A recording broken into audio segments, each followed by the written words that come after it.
lot of people are surprised that it takes 1 to 3 years to get to examination. That's once the examiner picks it up. What they're going to do is do a prior art search, determine whether what is claimed is new and non-obvious over the prior art, and then they're going to formalize the rejections, which is, I'd say in 95% of the cases, there are going to be rejections. It's a natural part of the patent process.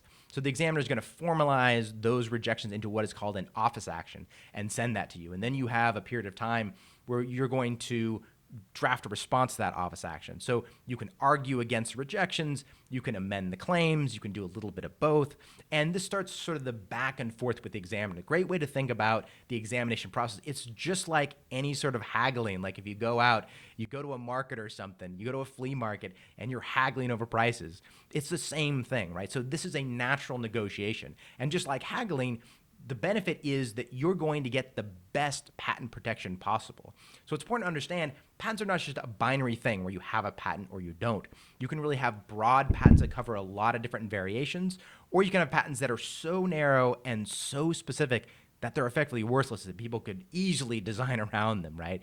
And so that's why it's important to go through this negotiation. You want to make sure that, one, I mean, sure, it has to be new and non-obvious of the prior art, but you want to be able to have the broadest patent that is just barely new and non-obvious over the prior art, so you get the broadest patent that covers the most variations, that has the most value.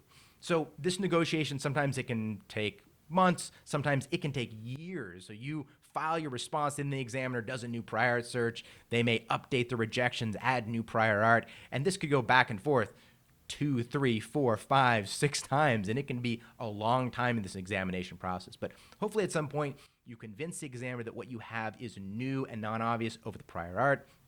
The examiner allows the case, sends you what's called a notice of allowance. You then pay an issue fee, and then a few weeks later, the application will grant as a patent.